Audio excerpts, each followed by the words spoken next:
Juste du bon stock. Every hour. Du bon stock. Radio. Get pirate or get out. On a une bonne game demain. Demain, c'est pas Thanksgiving, mais c'est le match du jeudi soir régulier sur Prime Video. Les gens au Canada, on l'a sur TSN. J'imagine que RDS est là aussi. Est-ce que RDS est là aussi? Oui. En tout cas, une chose oui, est je sûre, pense que TSN, RDS, là. oui. Oui, hein? RDS a la NFL. OK. Donc, jeudi soir, parce que si vous êtes américain, il y a juste sur Prime. Ou encore, si vous êtes dans le marché où le match a lieu, là, ça fonctionne. Donc, demain, grosse game. Grosse game. Les Packers de Green Bay contre les Lions de Détroit, les Lions. Ça va être une excellente game. Les Lions, si j'avais un petit 50 de lousse, ce que je n'ai pas en ce moment, je te dirais que j'ai envie de mettre mon 50$ sur les Lions pour être champion du Super Bowl. Ah, ouais. Quelle équipe de foot, quelle belle équipe rapide. En fait, une équipe complète, full complète. Jerry, t'es salué, mon ami. Bon mercredi.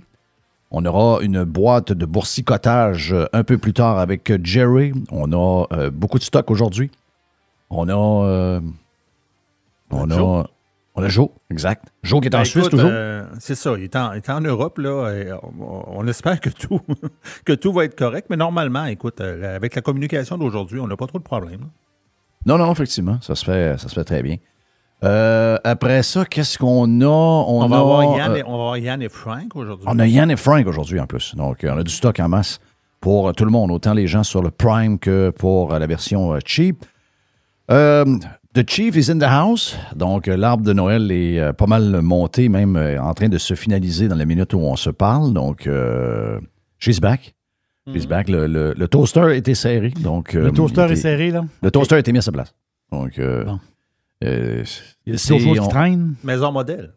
Oui, ben, je comprends. Le toaster n'est pas très beau, là. Je comprends que mon toaster est assez ordinaire. Je suis un des seuls qui mange des toasts à l'occasion. Donc, les toasters, en passant, avant, là, un toaster, ça coûtait rien. Tu sais, on achetait un toaster, il y en avait à tous les prix, mais je veux dire, il y avait la majorité des toasters qu'on arrivait, mettons, chez Canadian Tire ou chez Maxi ou chez Walmart.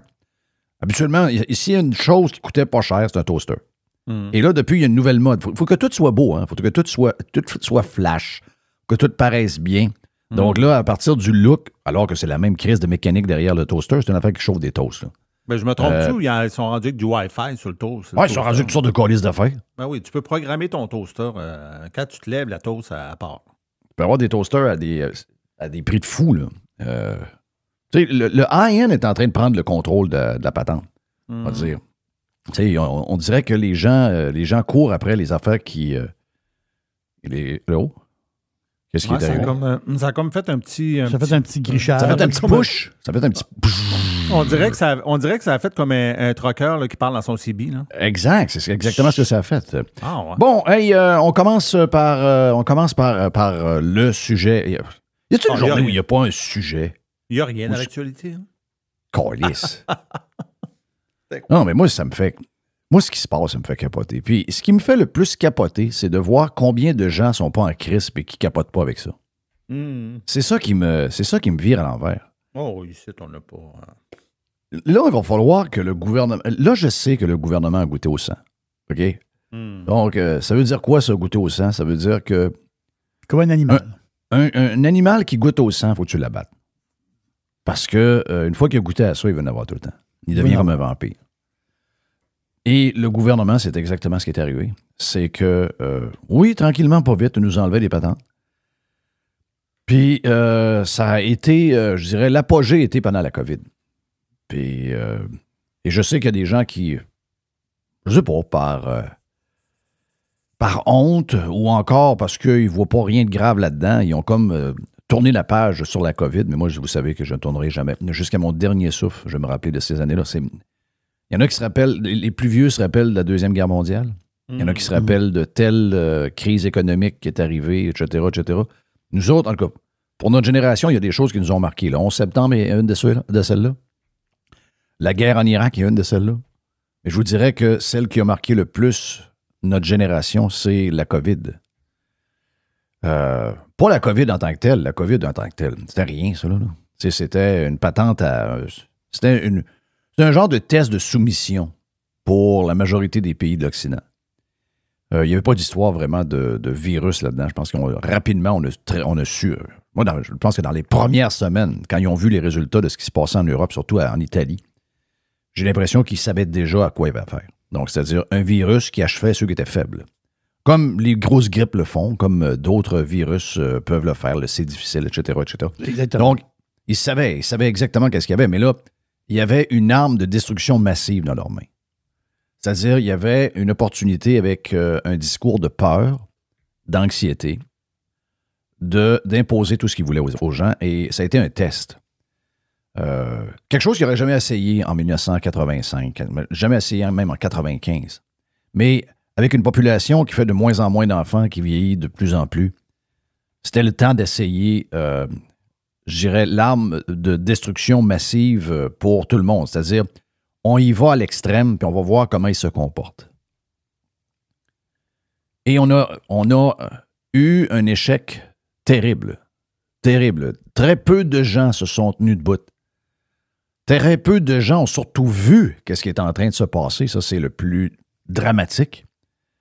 Et je vous dirais que d'autres l'ont vu et l'ont appuyé. Ça, c'est encore, je pense, c'est probablement le groupe le plus grave.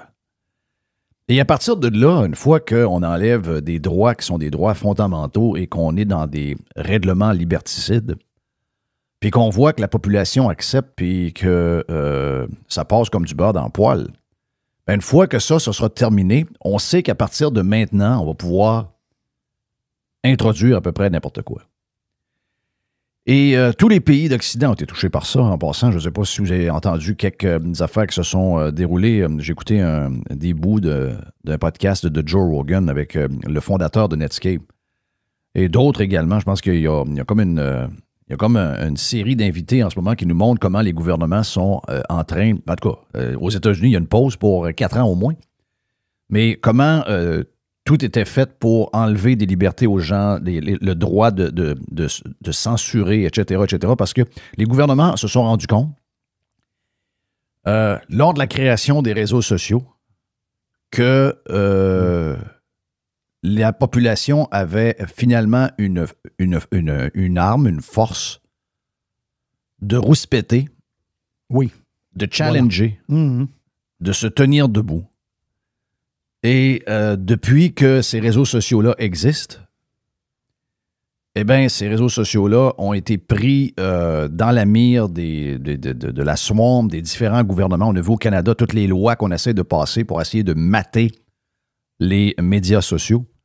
Donc, les médias sociaux ont fait freaker les politiciens. Okay? Les politiciens ont freaké sur l'histoire des médias sociaux. Qu'est-ce que ça fait, les médias sociaux? Ça donne le pouvoir aux gens de s'exprimer et de se réunir, puis de crier haut et fort que telle ou telle chose n'a pas de crise de bon sens. Puis ça, ben, les gouvernements haïssent ça à mourir. Ils haïssent ça de voir que finalement, on est capable d'avoir notre propre discours entre nous autres. On n'est plus influencé par le leur. On n'est plus influencé par leurs amis que sont les médias. On a maintenant... dans une chambre à part, appelez ça la chambre d'écho, mais c'est une chambre d'écho qui contient des milliards de personnes. Et cette chambre d'écho-là, énorme, qui est beaucoup plus grande que la leur, en passant, nous permet de viser rapidement sur les choses qui sont des crosses, qui sont des mensonges, qui sont de la désinformation. Donc, ils ne peuvent plus nous fourrer. Parce qu'il y a quelqu'un, quelque part, qui va toujours trouver quelque chose que peut-être la majorité ne voit pas, mais lui va réveiller la majorité de parce qu'il trouve. C'est extraordinaire ce qui se passe. Donc, quand on a dans les médias le procès des médias sociaux, quand on vous dit que les médias sociaux sont telle affaire, telle chose, la vérité, c'est qu'ils veulent les détruire. Oui, les médias ont une raison économique de vouloir les détruire parce que les médias sociaux ont détruit les médias financièrement. C'est ça. Mais à quelque part, c'est le gouvernement qui parle à travers eux. Oui, c'est ça. Exact. Les médias exact. de masse. Exact. Et là, quand ils utilisent tout ça en disant « Ah, les médias sociaux, ça brise les enfants, ça fait telle affaire, ça brise... » Le but ultime, c'est d'essayer de les enlever. Et c'est pour ça que Mark Zuckerberg a avalé la pilule rouge. Zuki a avalé la pilule rouge pour joindre l'équipe de Donald Trump, dans une certaine mesure. C'est un des premiers qui a mangé à Mar-a-Lago avec... donc, on sait que Elon Musk a fait Elon Musk est assuré. Il a pris 40 milliards de sa fortune. Oui, il a été aidé par d'autres investisseurs, mais il a pris de l'argent de sa fortune personnelle pour acheter Twitter au nom d'interdire la censure, de se battre contre la censure et au nom de la liberté de s'exprimer. Extraordinaire. Ce genre d'individu-là n'existe pas au Québec en passant. Dans aucun de nos leaders, ça existe. Nulle part. Il n'y a rien qui existe de ça. Et c'est pour ça qu'il est attaqué. C'est pour ça que maintenant, on considère que Elon Musk est un dangereux et que Elon Musk est un fou. N'oubliez pas les discours creux du Québec, là. C'est pas vrai que je vais encourager un idiot et un salaud comme Elon Musk. Oui. C'est un imbécile. Tu sais, de dire ça de Elon Musk, qui vient de faire partir une fusée il y a à peu près 1 heure ici, à 1h30 d'ici, puis qu'il en a fait atterrir un autre hier. Je veux dire, on a affaire à un des plus grands génies de l'histoire moderne. Le gars qui dit ça, il fait un show pour informer le monde. Oui, en plus. C'est pas supposé de l'être, là. C'est supposé d'être un show un show pour s'amuser, là, mais c'est devenu comme un genre de référence de qu'est-ce qu'on doit penser au Québec en gang. Donc, il y a beaucoup de choses là-dedans. Et là, ben, le Québec a testé ça. Oui, on a réussi avec les médias sociaux, on a réussi à faire passer tout le monde pour des coucous, des complotistes, des anti-vax, etc., etc. On a réussi parce que dans une petite place comme la nôtre, c'est assez facile de jouer cette game-là. Dans un grand pays ou une place où il y a 1 milliard de personnes, très, très, très difficile, une place où il n'y a pas de monde, beaucoup plus facile à faire, surtout quand tu es dans un genre de dôme où il y a une langue à part qui fait que tu es comme prisonnier de ta culture et prisonnier de ta... Il y a bien beau avoir une tonne de médias sociaux, la majorité des gens vont lire ce qui se fait de chez nous. Donc, à partir de là, ils ont contrôlé tout ce qu'ils pouvaient contrôler. Ça a été un des gouvernements les plus liberticides pendant la COVID. Il y en a eu un peu partout dans le monde, mais le pire des pires, dans le top 3 des pires, il y a le Canada et surtout le Québec. Et la manière que les Québécois ont réagi, c'est une grande déception pour moi. T'sais, moi, j'ai toujours pensé que les Québécois étaient des fighters. J'ai toujours pensé que les Québécois qui ont bâti le Québec avec des haches et des sciates, avec un cheval pour enlever les souches, faire des terres agricoles avec des terres qui étaient pas très cultivables. Voilà. Ce sont des gens qui ont fait des miracles. Pourquoi on est là aujourd'hui, c'est grâce à eux. Et on a ça dans notre ADN. On a ça dans notre ADN. À la base, on est des bums qui viennent de la France. Et les bums ont évolué de génération en génération, mais ça demeure des bums tough. Et là, on est devenus des estis de meumères, des estis feluettes, contrôlés à tour de bras par les idées plus ou moins folles du gouvernement. Et celle d'hier, c'est une des pires. Et je sais comment les Québécois réagissent. Je sais comment les Québécois réagissent. OK, le jeune médecin qui va à l'école, qui fait les sacrifices, beaucoup de stress pour être médecin en passant. D'abord, beaucoup de stress pour rentrer. Parce que le gouvernement limite volontairement le nombre de médecins qu'on veut former. Parce que le gouvernement pourrait enlever les problèmes de première ligne juste en formant plus de médecins. Le gouvernement, on lui a donné la mission, avec tous les milliards qu'on lui donne, de nous donner des soins, mais volontairement, le gouvernement du Québec vous donne un système de santé anémique parce que c'est ce qu'ils veulent. Mais ils n'ont pas l'argent. C'est ça l'affaire, c'est qu'ils ne veulent pas payer. Ils ont l'argent. Non. C'est l'organisation la plus riche du Québec, là. Non, ils ont l'argent, mais ils veulent pas payer. 160 milliards par année en récurrence. Non, ils ont l'argent, mais ils ne veulent pas payer. C'est ma théorie de l'autre semaine. Ils veulent pas te voir. Non, ils veulent pas que tu ailles à l'hôpital. Voilà. Ils veulent pas te guérir. Je vais vous donner un exemple vite là-dessus. OK? Hier, j'ai donné un petit commentaire rapide dans un des podcasts où j'ai dit hey, c'est une tour de Babel, cette affaire-là. Le gouvernement du Québec, c'est une tour de Babel. C'est incroyable. J'essaie d'avoir mon remboursement pour ma plug électrique pour la voiture de ma fille. Et j'ai envoyé tout ce qu'il fallait. D'abord, le site web est à chier. Tu ne peux pas aller vérifier. Tu vois que tu as fait une demande. Si tu cliques dessus, tu ne peux même pas voir où elle est rendue. Tu vois rien. Et là, ben, j'ai un chum qui m'a écrit, il me dit « Ah, tabarnak, t'es en train de faire la demande pour le remboursement de 600$ de la plug électrique. Bonne chance. Oh. » Le but, c'est de t'écœurer et d'étirer le plus longtemps possible pour que tu arrêtes ta demande. Ils sont dégueulasses. Lui, dans la sienne, à un moment donné, il voit qu'il dit « On ne peut pas payer. » Pourquoi tu ne peux pas payer? Hein? On ne peut pas payer parce que ce que vous nous avez envoyé, c'est marqué « invoice ». Nous, on ne prend que des factures. Non. J'ai le screenshot du email. Chris. Arrête, tu vas me faire mourir, Carlis. Est-ce que j'ai à Makina? La Makina. J'aurais envie de le pisser d'en face. Non, il nous crache des morvia d'en face à tous les jours. Elles sont dégueulasses. C'est qu'ils sont sales. Donc, c'est la même chose pour le système de santé, les amis. C'est la même Christophe d'affaires. Ils veulent pas vous soigner. Ils veulent vous décourager, puis ils veulent, comme Jerry le dit la semaine passée, ils veulent ultimement vous voir mourir sans vous donner de soins. Oui. C'est ça. Ils veulent pas que... un peu comme tu as fait, là. Ils veulent pas te voir du côté préventif. Ah, ça, c'est préventif. Ils veulent préventif de quoi? Ils veulent que tu aies le cancer du côlon puis que tu crèves le plus calice. Mais j'ai eu une preuve de ça par la même personne. C'est mon chum Joe que je salue. Lui aussi, puis il m'a gagné, Joe. Je l'ai lu son email l'autre fois. Ils ont dit non, à ton âge, tu as l'air en bonne santé, on fera pas d'examen. On n'a pas besoin de faire d'examen. Non, pas besoin. Non. Pas besoin de faire des examens. Oui, mais c'est parce que j'ai pas de pancréas puis j'ai le tiers de la rate. Peut-être que ça serait pas pire que de faire un examen. Non, on n'a pas besoin. Ouais, c'est ça. Je pisse un peu le sang par le cul, mais correct, ça va passer. C'est des hémorroïdes. Ouais, prends un peu d'aspirine. Oui.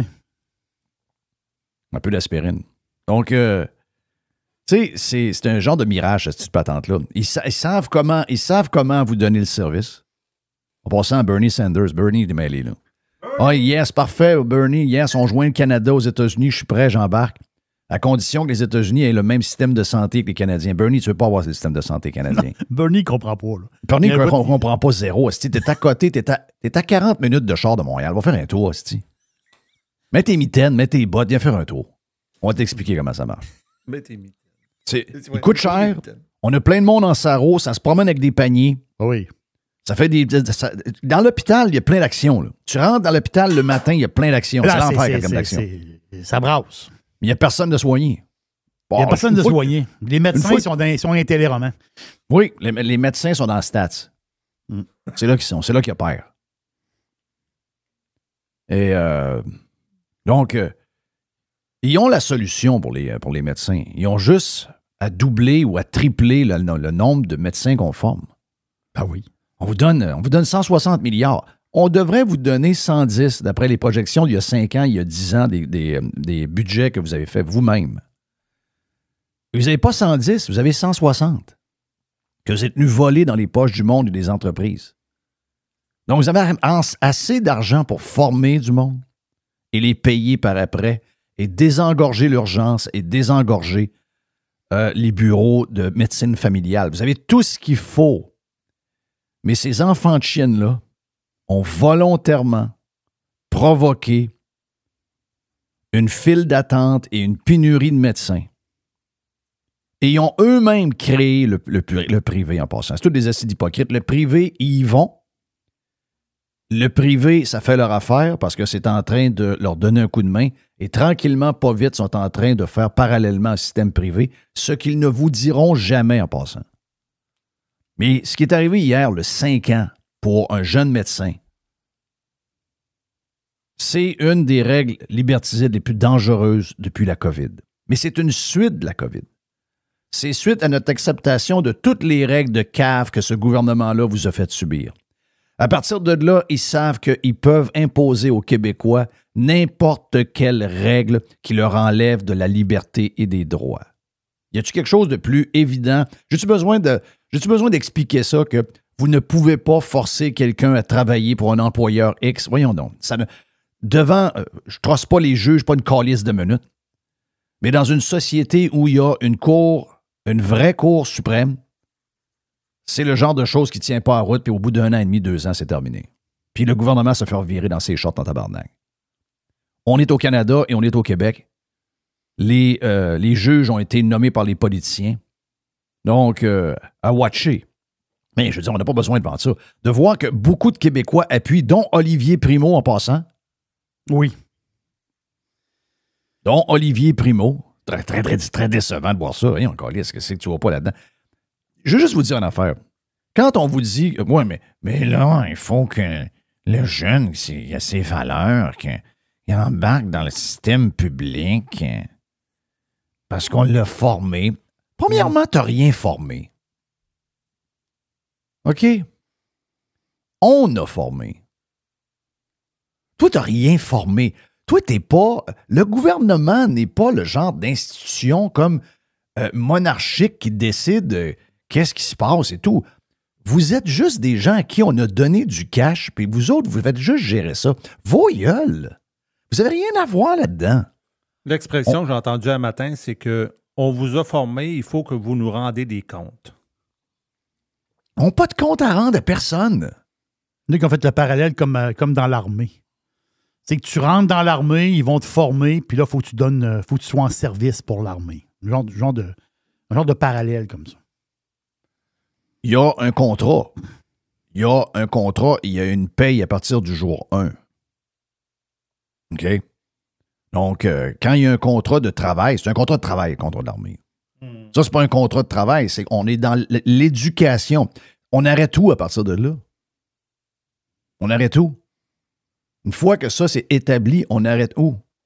Ça veut dire quoi? C'est quoi le but? C'est que tous les employés qui sortent, tous les étudiants qui sortent des écoles et des études postsecondaires ou des études de formation professionnelle vont devoir travailler pour le gouvernement pendant un nombre d'années X. Si les gens ne voient pas le côté liberticide là-dedans, ben, so be it, on mérite d'avoir un genre de gouvernement autoritaire et on va finir, ça va finir par être ce qu'on ne souhaite pas, ça va finir à être un régime communiste. On le voit par les chiffres de l'emploi. La majorité des jobs créés maintenant au Québec et au Canada le sont par le gouvernement. Il n'y a plus de création de jobs dans le privé. Donc, c'est exactement ce qu'ils veulent. Mais ils le font sur des bases qui sont des mensonges. Les gens se promènent en disant « ça coûte très cher ». Et il y a beaucoup de jalousie là-dedans. Là. Jalousie parce que incapable d'être médecin. Deuxièmement, jalousie parce qu'un médecin va gagner 250 000 par année s'il travaille un peu. Que le médecin peut se spécialiser puis même finir radiologiste à 1 million par année. Ça, il y a beaucoup de jalousie. Il y a toujours eu beaucoup... Quand on n'est pas malade, les Québécois détestent les docteurs parce que les docteurs, c'est comme les riches du village. Ça les a toujours écœurés, ça.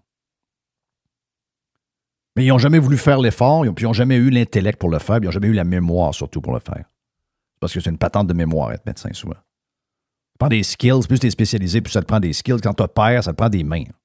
Mais les Québécois, tant qu'ils n'ont pas besoin de médecins sont très, très, très sévères envers les médecins. À leurs yeux, là, les Québécois feraient comme les pays de cul. Là.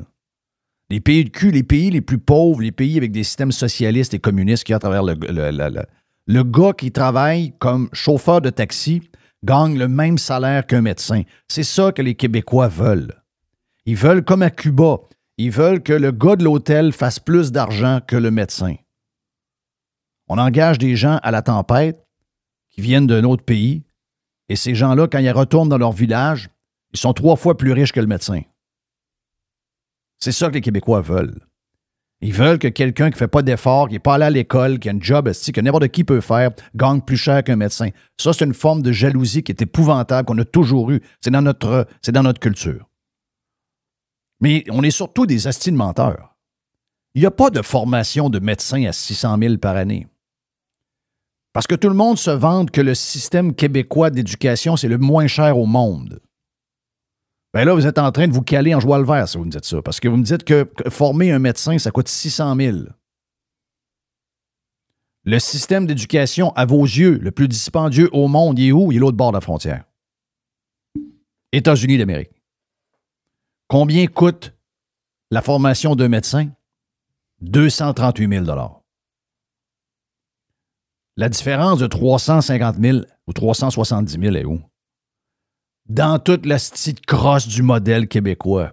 Encore une fois, même là, pas juste sur les routes, pas juste sur un train, pas juste sur tout ce qu'on touche, également en éducation, en plus de ne pas en former. Donc, si ça coûte vraiment 600 000, si ça coûte vraiment 600 000, puis qu'on se retient de former des docteurs parce que ça coûte cher les former, bien, dites-vous qu'on pourrait en former 2 fois plus au même prix que si on payait le prix des Américains.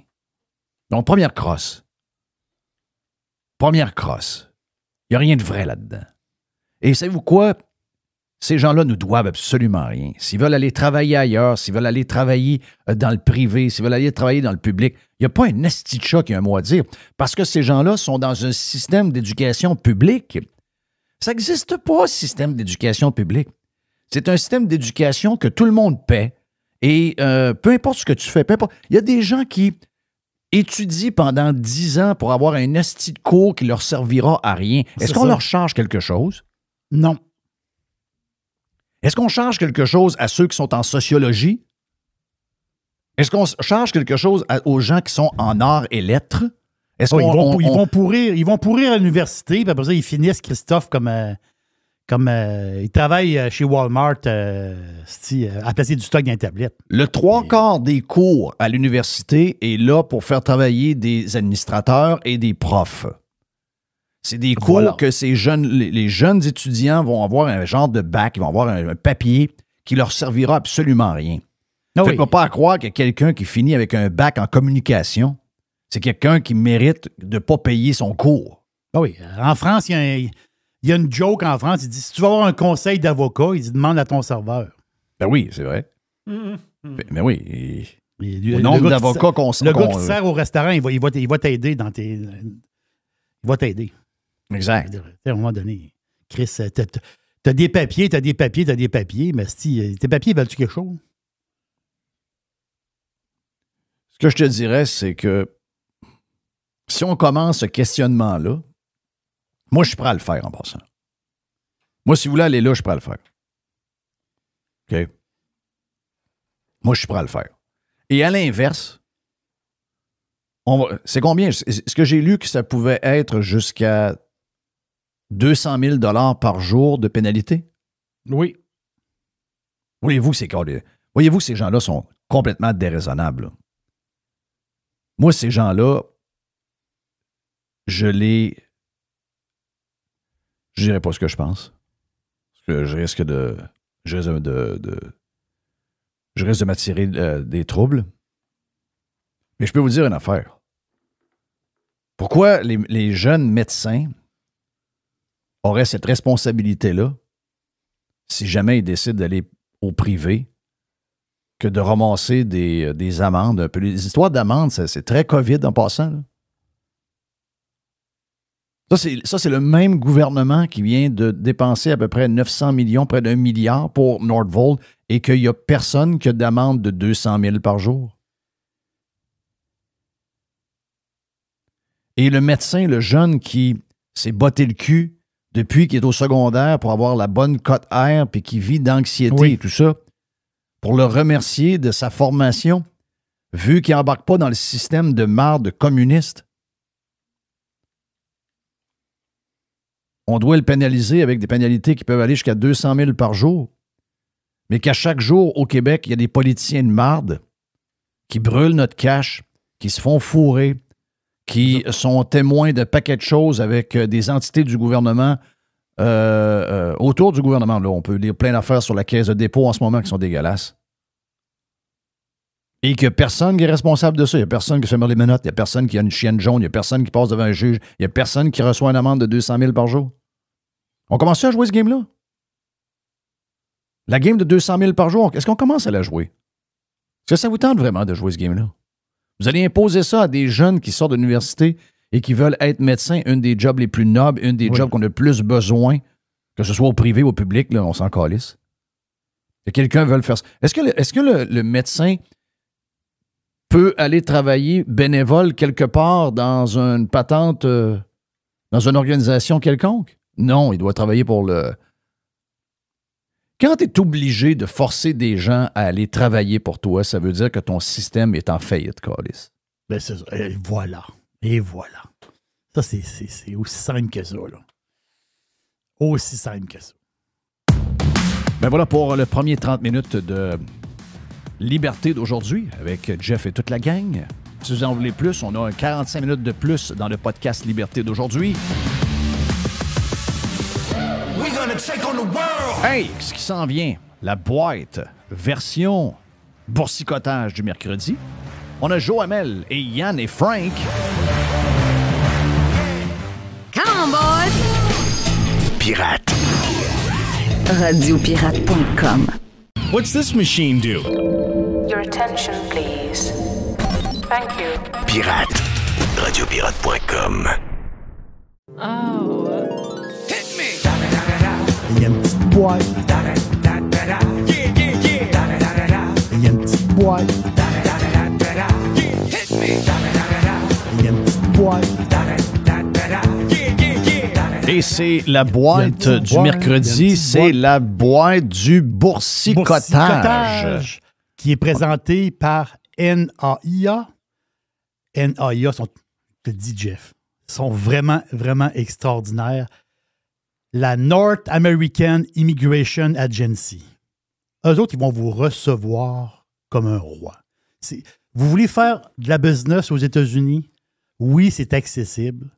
Acheter une franchise peut vous qualifier pour obtenir un visa et s'installer aux États-Unis. Pour nous et pour notre famille. Il y a plusieurs franchises qui sont disponibles du côté, dans plusieurs États aux États-Unis. Le taux de succès est de 100% avec NAIA. Donc, si ça vous intéresse de changer votre vie, d'avoir une business aux États-Unis, communiquez avec eux. C'est pas compliqué, c'est pirate@gonaia.com. Pirate@gonaia.com. L'équipe est tout à fait extraordinaire. Vous allez avoir une réponse rapide. Puis ils sont vraiment, vraiment d'affaires. Depuis le 1er janvier de cette année, là, l'année se termine. L'année se termine tranquillement, pas vite. Le SP500 fait une belle ride cette année. Là. Si cette année, tu n'as pas fait ben d'argent à bourse. Change de conseiller financier. Oui. Ou si tu étais, mettons, par toi-même. C'est le temps d'en engager un. C'est le temps d'en engager un. Là. Parce que l'année était tout à fait extraordinaire. Le SP500 a fait 54 records de clôture cette année. Parce que on s'entend-tu que c'est... On pogne le haut à vie, après ça, ça redescend un peu. Hop, on repogne le haut à vie. Il y en a eu 54 records cette année. Donc, c'est quand même hot. Mais là, il y a des petits coquins. Des petits coquins qui vont voir. Ouais, là, ça va bien. À un moment donné, ça se peut qu'il se passe quelque chose. Ça se peut que ça descende à un moment donné. Qu'on ait un petit frisson. Ça va bien. OK, on passe 2 semaines moyen, puis ça repart. Mais là, depuis 1928, quand il y a eu une année parce qu'il y a des années fantastiques, quand il y a eu des années de 50 records et plus, cette année, on l'a fait 54 records. Si tu prends les années qui a eu 50 records et plus, l'année suivante, on l'a fait moins 6%. Donc, si on va du côté statistique, purement statistique, 2025, le SP500 va être à moins 6. Ça, c'est les stats. Ça veut dire qu'une année plus dolle. Alors, on a profité beaucoup cette année. L'année prochaine, bien, ça peut être plus dolle. Ça, c'est le côté statistique. Parce que quand même, le SP500 a pris 28% cette année. Bonjour. Ça veut dire qu'on a commencé l'année à 4750, ou à peu près. On est rendu à quoi? On est rendu à 6049. Bonjour. Aïe. Bonjour. Aïe. Pas le droit de dire aïe.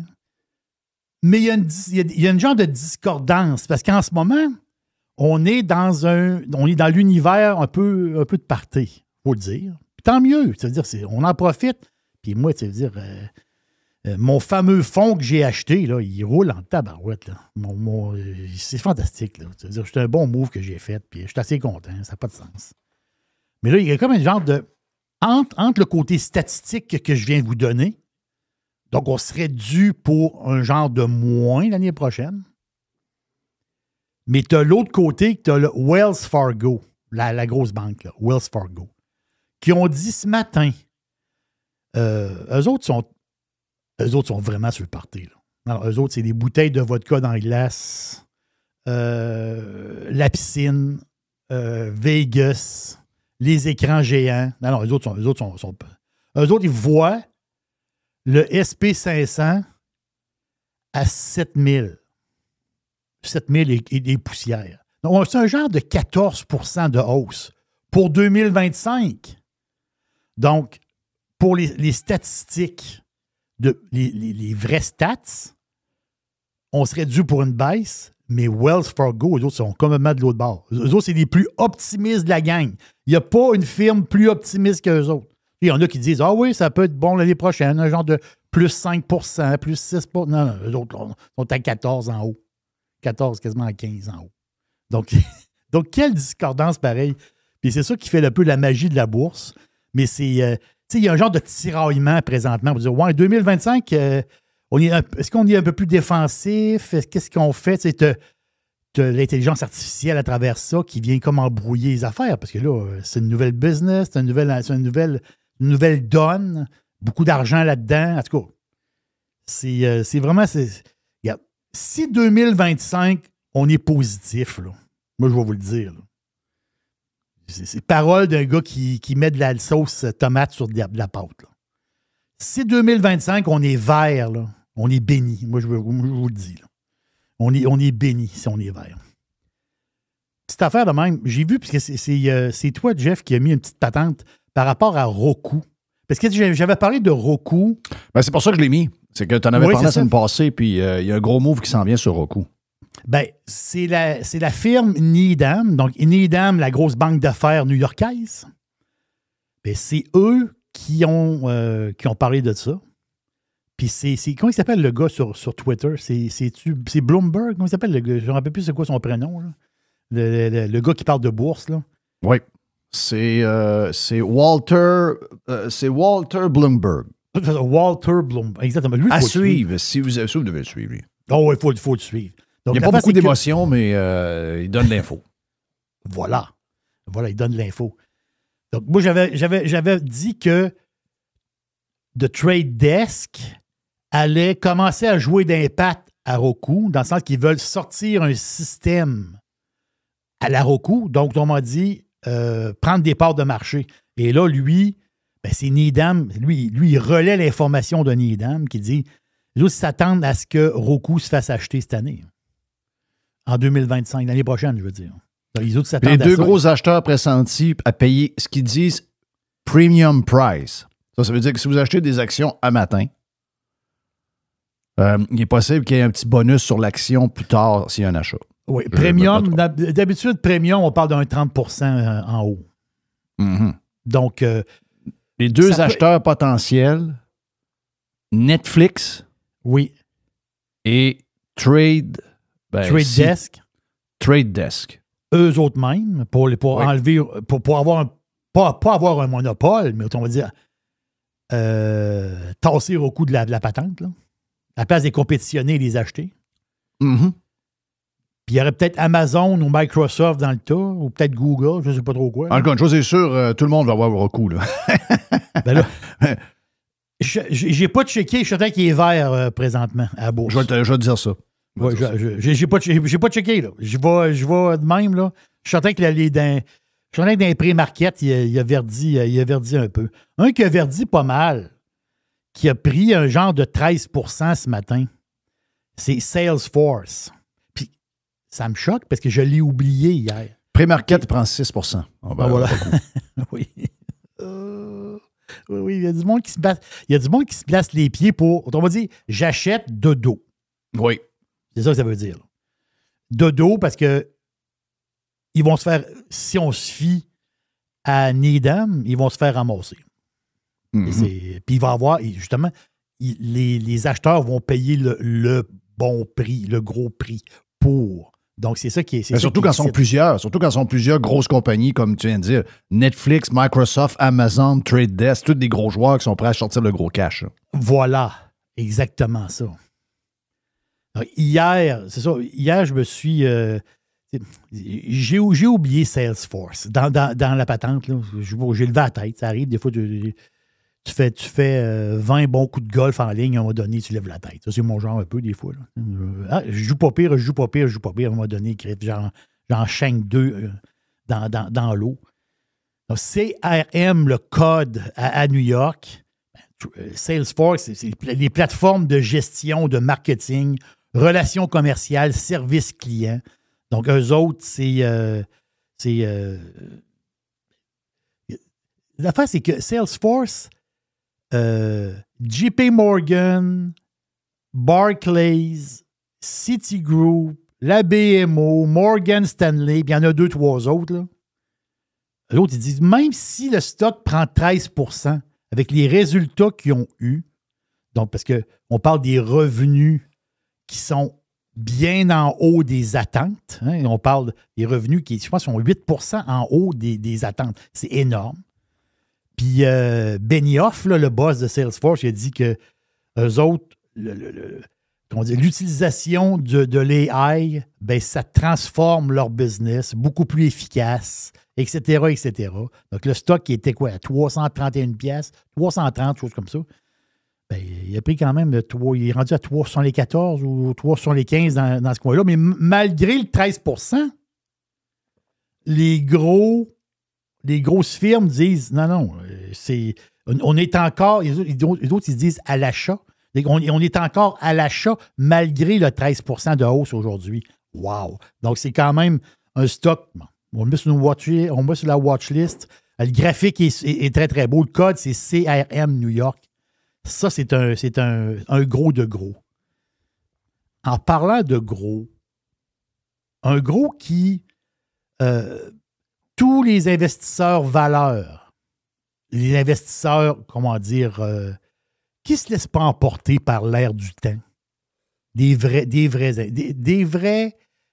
courtiers, du monde intelligent, pas du monde là, ça veut dire qu'ils ont des espèces de préjugés, puis à un moment donné, ben, l'argent, il faut faire de l'argent avec notre argent. Faut que, quand on fait des placements, ben, ça veut dire des fois, il faut laisser tomber des choses.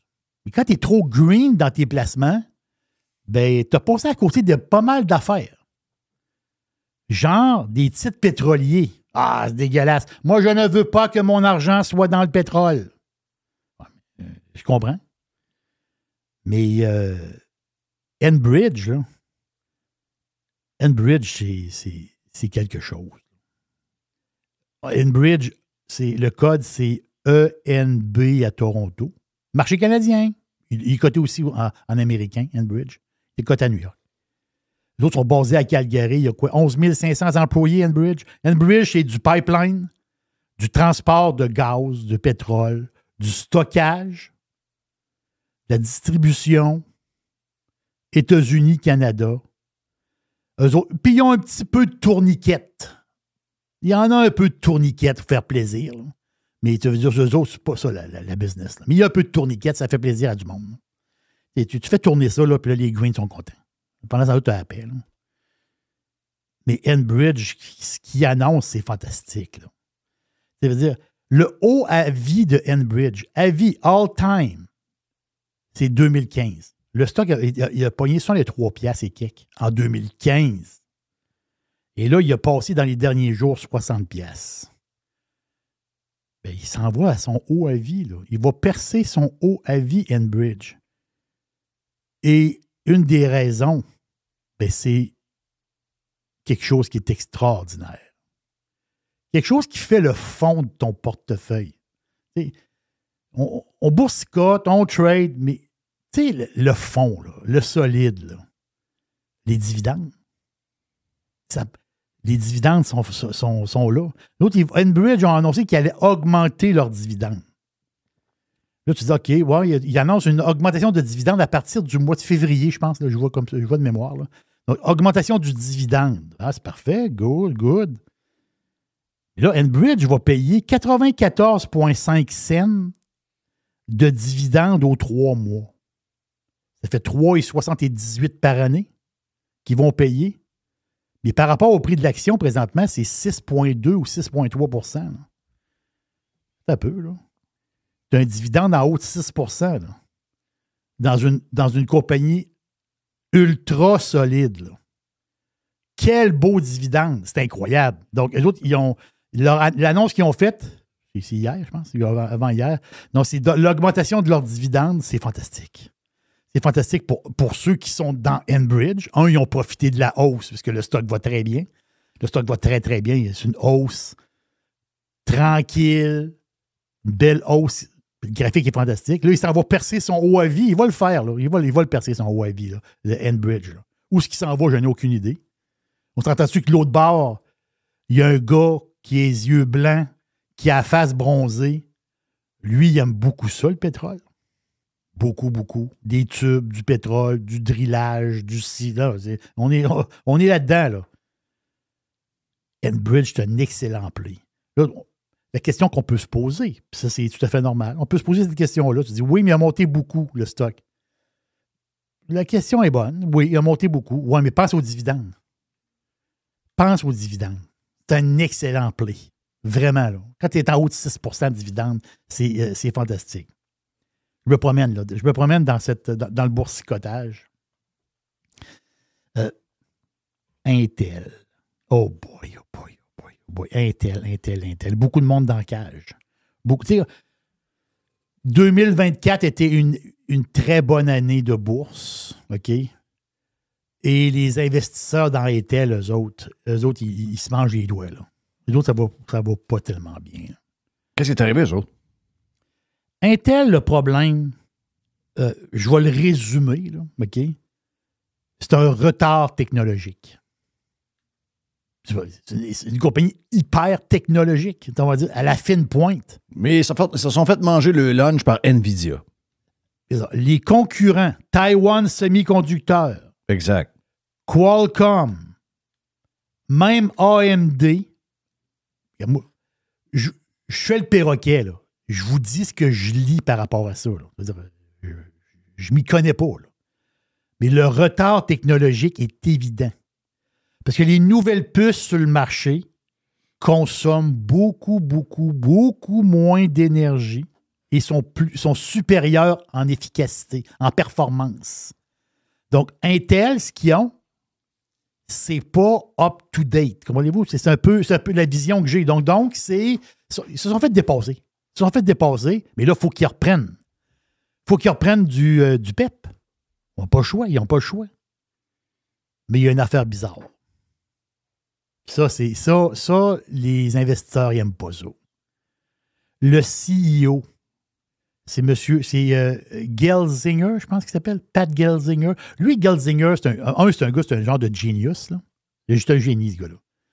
C'est lui il a marqué l'histoire de la compagnie avec le microprocesseur i486. Là.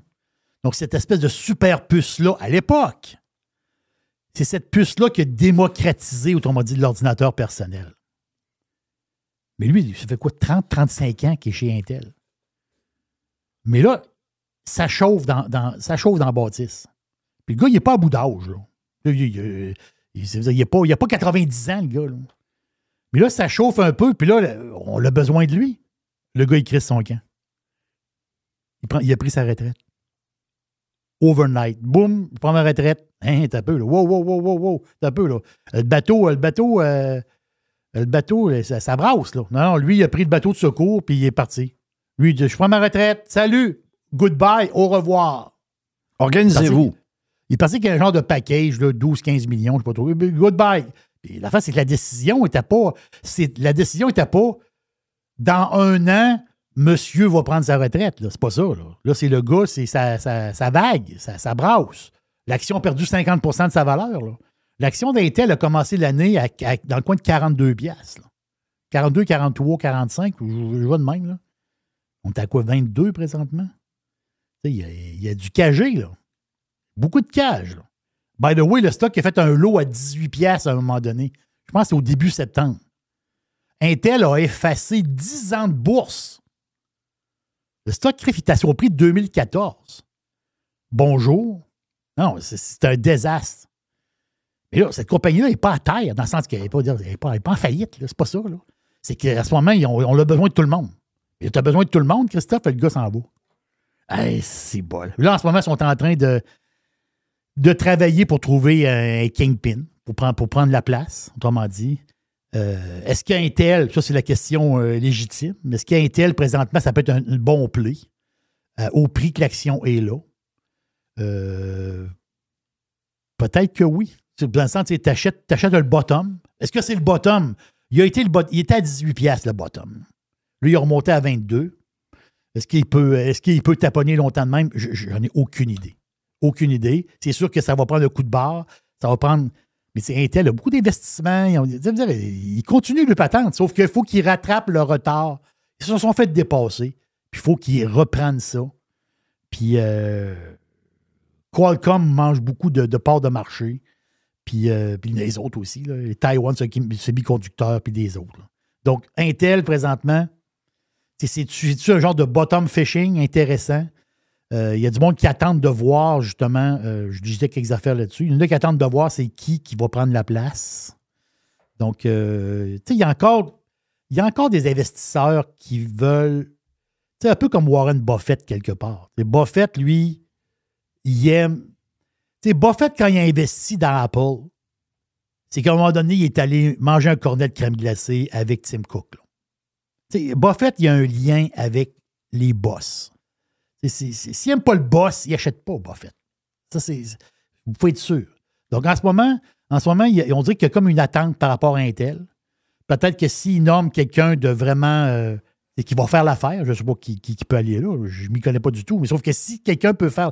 Si le gars qui va prendre la place donne espoir, bien, ça peut être un stock qui peut faire un petit rebond à la bourse. C'est ça qui peut être intéressant. On parle boursicotage ici. Là. C'est-à-dire, on n'est pas dans les fins fonds des chiffres. Là.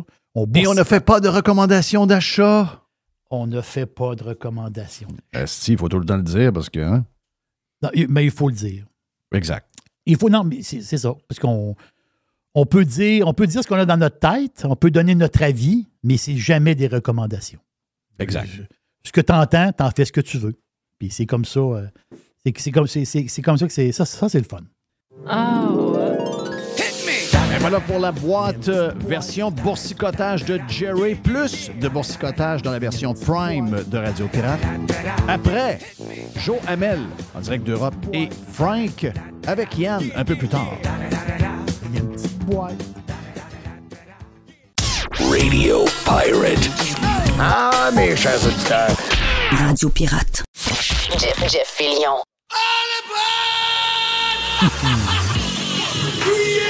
Priez pour vos vies. Bitcoin.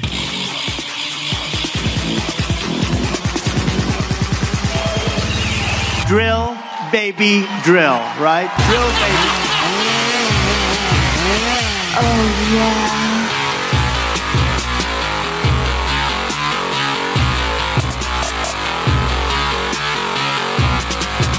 OK, Joe est toujours du côté de l'Europe en train de faire un trip extraordinaire. On voit des images qu'il nous envoie dans notre groupe qui sont spectaculaires. Si je me trompe pas, Joe, t'es en Suisse en ce moment, de ce que je comprends? Non, je suis en Autriche. T'es en Autriche, c'est vrai. Ouais, on est revenu en Autriche après la République tchèque. On est allé brièvement en Slovaquie. On est revenu à Vienne. Et ce soir, on a fait un arrêt à Hallstatt, qui est un mini-village de 500 habitants perdus dans un lac qui est à peu près à 500 mètres d'altitude. C'est assez spécial. Et d'ailleurs, il y a une scène, les fans de James Bond, il y a une scène de Spectre qui a été tournée, une scène célèbre qui a été tournée à Hallstatt ou le lac. Et par la suite, c'est ça, aujourd'hui, on couche à Innsbruck, la station de ski célèbre des Alpes autrichiennes. Donc, je suis en direction de là. Good. Nous, on va en parler tantôt plus en détail de tout le trip que tu as eu cette semaine. Mais là, pour l'instant, il y a tellement de sujets que je veux te jaser. Il y a eu tellement... Je sais que tu es branché, tu suis un peu ce qui se passe.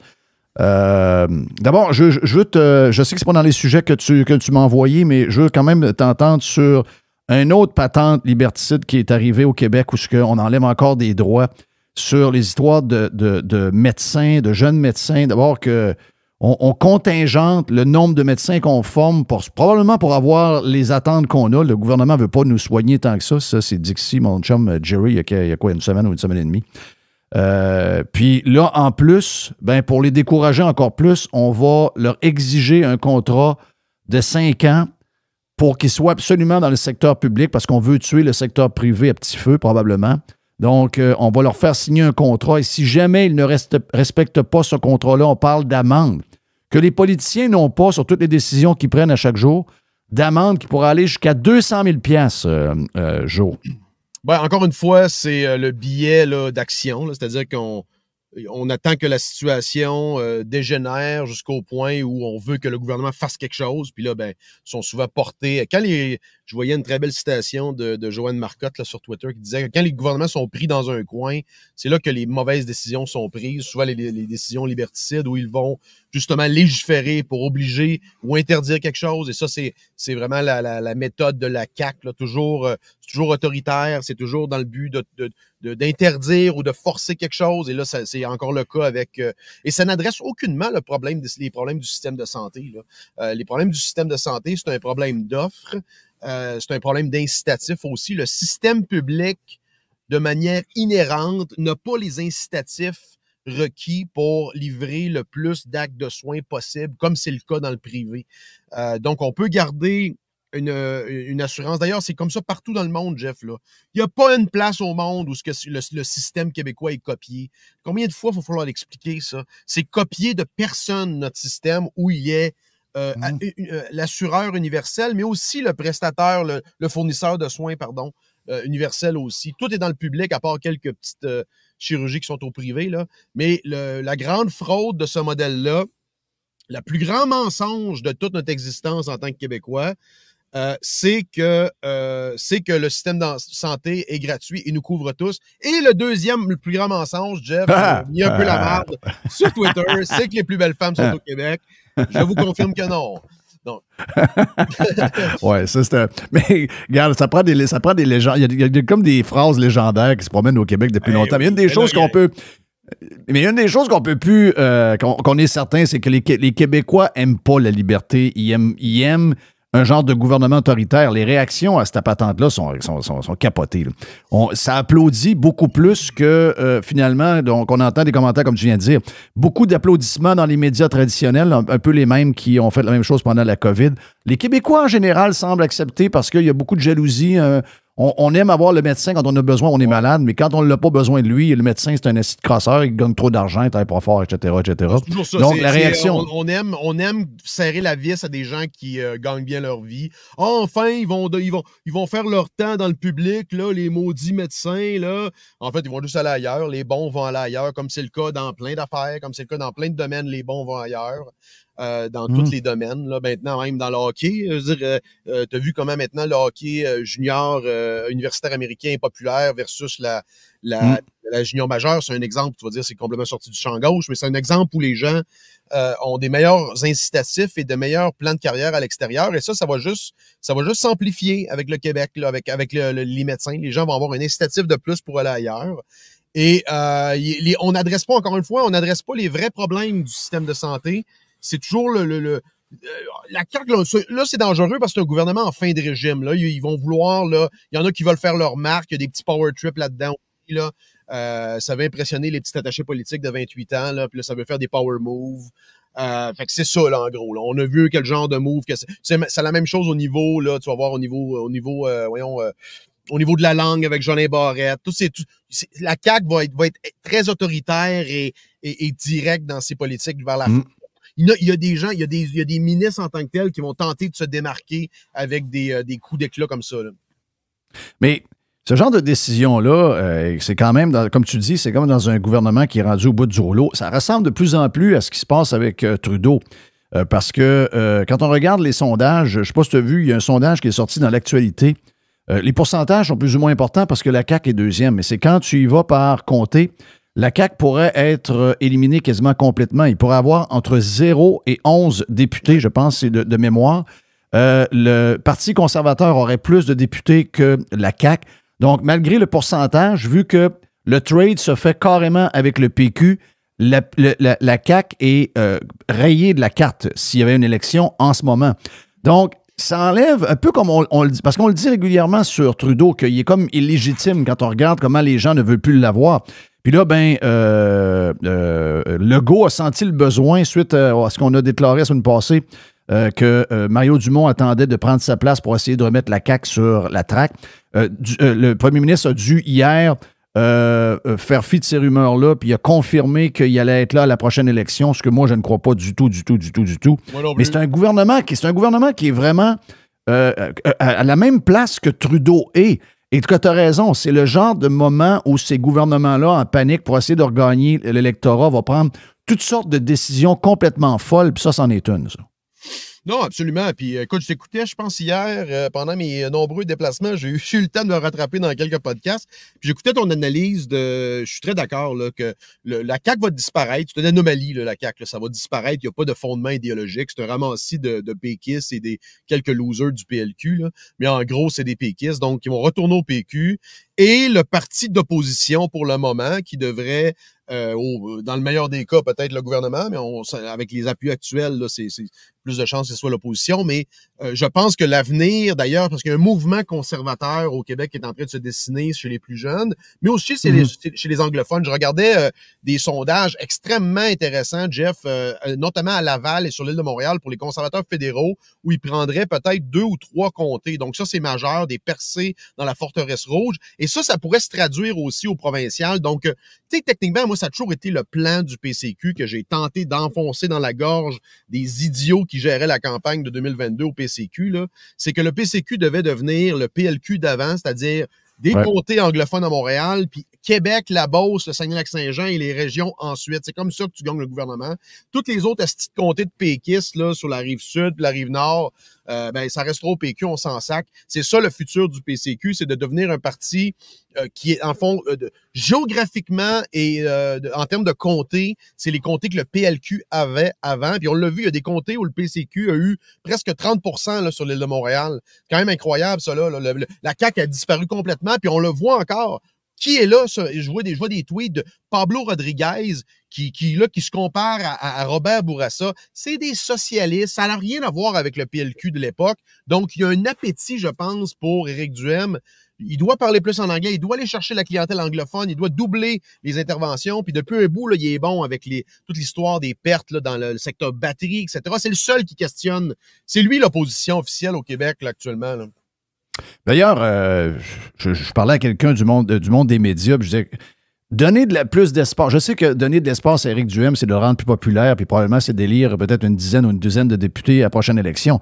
Sauf que si, mettons, je suis dans le média, puis même si j'aime pas Éric Duhaime parce que je suis quelqu'un un peu plus QS ou un peu plus péquiste, si la survie de mon média passe par des clics et de l'intérêt, regarde le Journal de Montréal ou encore un autre journal. Mais je regardais le Journal de Montréal ce matin. Quand il y a des choses sur Éric Duhaime, il ramasse du 540, 600 likes avec un reach d'à peu près 90 000, 100 000. Quand c'est toutes les autres, il y a 4 likes et 0 reach. Donc, à un moment donné, il y a quelqu'un dans la salle des nouvelles qui doit allumer et dire « OK, Duhaime, il est bon, il aime ça y aller, il est à contresens souvent de toute l'unanimité qu'il y a au gouvernement avec les 125 qui votent toujours dans la même direction. Chris, on a quelque chose de le fun. Quand on voit quelqu'un qui arrive et qui met un peu comme je parlais dans le podcast précédent du maire de New York, qui est un démocrate qui est en train de crisser le bordel. C'est lui qui fait la première page ce matin du New York Post. Tu sais, à un moment donné, quand tu sens que quelqu'un... plus que le pouvoir s'en allait, lui, là, hein? Oui, lui, il a compris en Chris. Mais tu comprends aussi que quand tu vois que le gars commence à avoir de l'attraction, Chris, donne-y des spins parce que il te paye. C'est toi qui gagnes avec lui. Mais les médias ne comprennent pas ça parce qu'actuellement, c'est vrai, Éric est le politicien le plus target de toute la gang. C'est extraordinaire. Qu'est-ce que tu as pensé du 51e État et du souper de Trudeau à Mar-a-Lago en fin de semaine? Moi, je pense que Pierre Poilievre va manquer une chance de devancer Trudeau. Moi, je l'aurais devancé. Là. J'aurais le stun qu'on avait parlé là, comme prochain premier ministre, tout ça. Puis, écoute, il y a des liens faciles à faire. Là, des gens dans l'entourage de Trump et du mouvement de comité de transition. Là, c'est facile de se faire inviter, disons. Mais écoute, Trudeau là, se fait pousser dans un coin ou dans l'autre. Il est comme c'est plus lui qui contrôle la parade. Là. Il se fait pousser. Il est comme dans un genre de kayak qui descend une rivière avec des rapides. C'est plus lui qui contrôle rien. Il est poussé par les événements. Il tente d'éteindre des feux. Mais peu importe ce qu'il va faire, ça va pas revenir. Tu as vu l'histoire des chèques, c'est fait ramasser à peu près par tout le monde. D'ailleurs, quand on était à Vienne, un premier soir, on va souper super beau restaurant pour l'un de l'hôtel. Tout ça, on commence à jaser. Le gars, c'est un Roumain, je pense, ou bref, ça fait longtemps qu'il est à Vienne. Il nous dit il dit, vous êtes Canadien? Il dit, vous pensez quoi de Justin Trudeau? Il dit, écoute, tu t'adresses pas aux bonnes personnes, nous autres, on le déteste, on a hâte qu'il parte. Il dit, c'est unanimité, tous les Canadiens que je rencontre me disent ça. Fait que, écoute, il y a sûrement des personnes âgées, il y a des jeunes, c'est un restaurant quand même assez cher, donc j'imagine que c'est des gens d'une certaine classe qui vont là. Donc, il dit, c'est même pas divisé. Tout le monde est plus capable de le voir, tout le monde veut le voir partir. Donc ça c'est un sondage là, purement là, sur le terrain à l'étranger, ça te donne une idée. Là. Mais écoute, je pense que Trudeau, de toute façon, les gens, puis je vais élargir un peu ma réponse, Jeff. Trudeau, même une partie, je pense, de l'entourage de Poilievre, les médias ne sont pas capables de dealer avec la nouvelle réalité Trump, que j'appelle le shitposting diplomacy. Donc, Trump envoie des memes, des affaires de AI, il va dire des jokes. Il tombe dans le piège à tout le monde prend ça au premier degré. Là. Oh mon Dieu!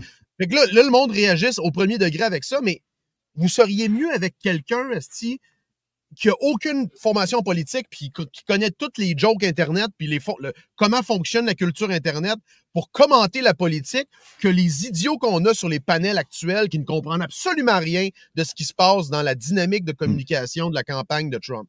C'est ça qui est en train de se passer. Milley a gagné comme ça aussi, et pareil. Les prochains leaders, là, c'est comme ça qu'ils vont gagner. Tous les astis d'analystes, là, médias traditionnels, je regardais le panel je pense, de Radio-Canada, tu avais Michel COG, tu avais l'autre, l'ancienne attachée politique de Bernard Landry. Tu sais, je veux dire, il était adjoint de politiciens qui sont tous morts. Même chose avec Luc Lavoie. Ils sont tous morts, ce gang-là. Tu sais, je veux dire, changer cette gang-là, ça n'a aucun bon sens, là. D'ailleurs, Éric, son compte personnel sur lequel il fait ses runs qui sont toujours justes, puis toujours bien expliqués, puis toujours bien écrits, aidé souvent de quelques vidéos par Jim, ça, je garderais ça. Mais le compte un peu plus slow-bin du PCQ, je l'utiliserais pour faire exactement ça. Je commencerais à développer cette game de memes, puis de stun, puis de choses qui vont faire jaser, parce que la gang qui analyse, comme tu le dis, tombe dans le panneau de toutes ces affaires-là. Ça peut juste être bon. Mais moi, ce que je trouve sur Justin Trudeau, je veux juste te dire là-dessus, c'est que ce que j'ai trouvé terrible pour lui, c'est que j'ai trouvé que c'est un bon move, qui devance Pierre Poilievre. Ça ne vient pas de lui en passant. Là. Je ne sais pas qui a arrangé ça et qui lui a imposé ça, mais on sait que ça ne vient pas de lui. Et donc, vendredi, il arrive. Et sincèrement, même nous autres, on dit « OK, c'est un bon coup. Il a fait ce qu'il fallait faire. On l'a dit que Poilievre devait le faire. Il ne l'a pas fait. Lui, il l'a fait. » Mais ça a été enterré par ce stun-là du 50e, surtout avec le mime, avec la montagne. On s'en calisse de la montagne, c'est du AI en passant. Là. Que ce soit pas la montagne des Rocheuses canadiennes, on s'en calisse. C'est pas ça, ils n'ont pas compris encore. C'est une autre preuve qu'ils ne comprennent rien. Là. Rappelle-toi quand il avait fait, là, quand il était président à la fin, puis il avait parlé du Groenland, puis il avait dit non, on voudra pas la... Non, il dit, j'aimerais ça l'acheter, finalement. On aimerait ça l'acheter. Puis là, finalement, il avait tweeté un hôtel Trump au Groenland. C'est incroyable. Là, il nous reste 4 ans de ça encore. Moi, je veux dire, je suis tellement fébrile. Ça va être incroyable. Bravo. Puis là, t'as le gars du Bloc québécois qui dit c'est pas une joke de bon goût, là. Non, mais c'est plate. Si le gars faisait la majeure partie de sa carrière, là. Parle-nous pas de bon goût, c'est incroyable. Faut parler maintenant faut parler du sujet de l'essence qu'on aura pu en 2035. Parce que tu vas t'acheter une petite beau char, puis probablement que tu vas l'avoir pour longtemps, mais ça se peut qu'en 2035, si c'est pas ce char-là, ça va être un char semblable. Il va falloir que tu t'en ailles à Cornwall t'acheter du gaz.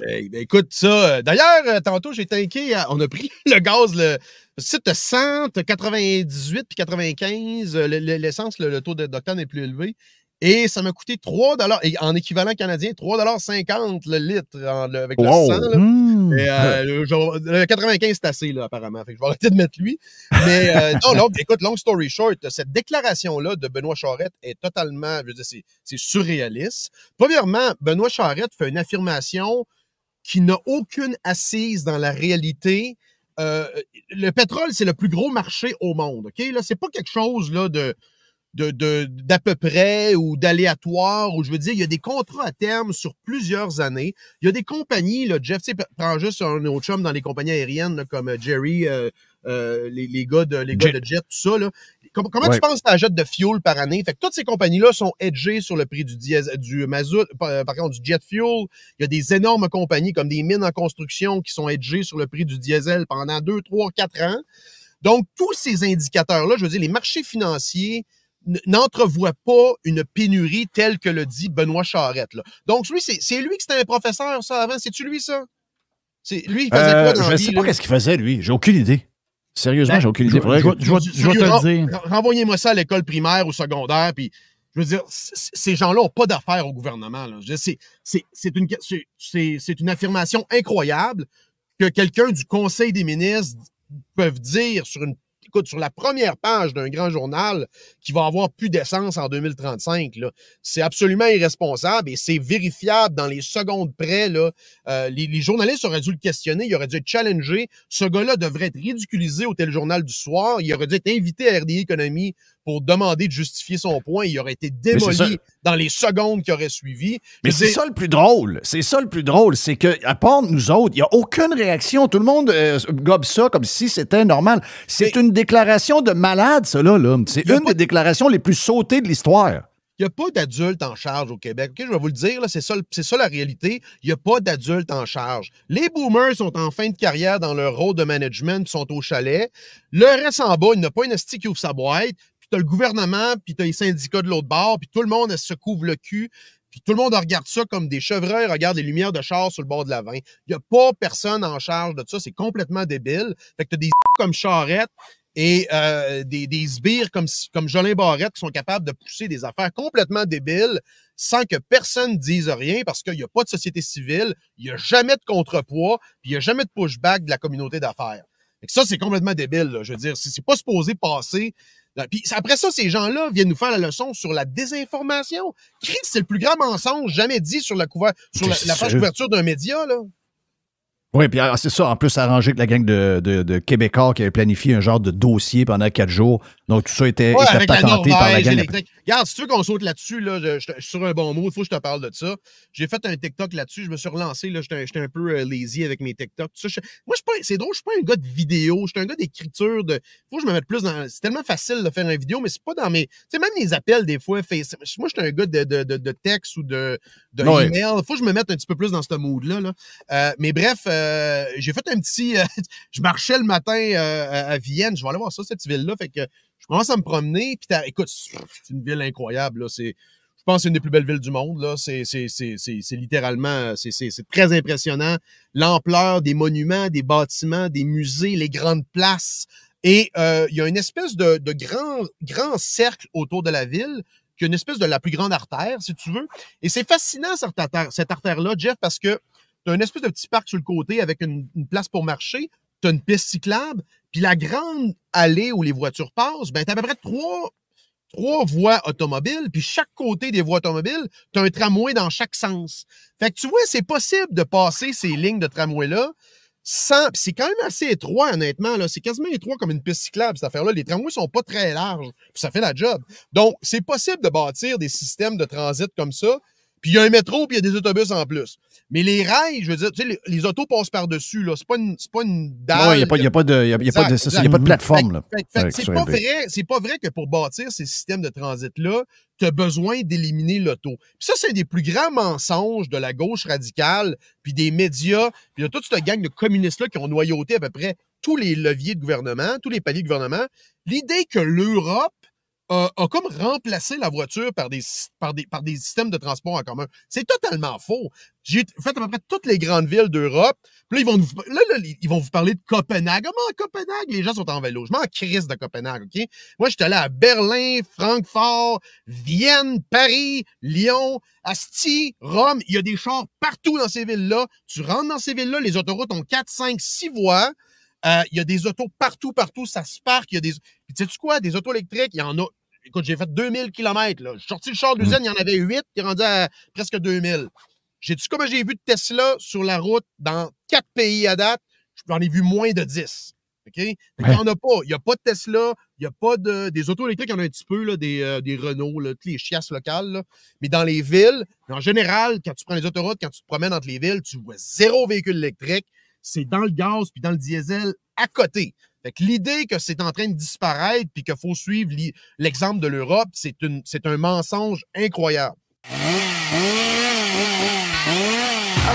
OK, Joe Hamel, plus de Joe dans la version Prime, bien sûr. On fait un autre 20-25 minutes. C'est 25 minutes dépassées avec Joe qui nous raconte toutes sortes d'affaires, entre autres son voyage, puis bien d'autres points à jaser. Donc, si vous en voulez plus, venez nous joindre avec la gang de pirates sur Radio Pirate Prime. Après le break, Yann et Frank. Pirater, c'est légal. No limits. Radio Pirate.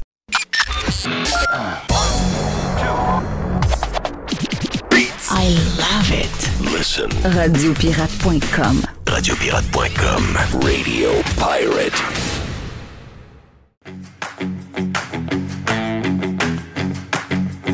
Yann et Frank, pas de Yann, mais Yann va se joindre à nous autres dans les prochaines minutes, OK, en principe. Donc, si Yann se joint, on va l'embarquer tout de suite.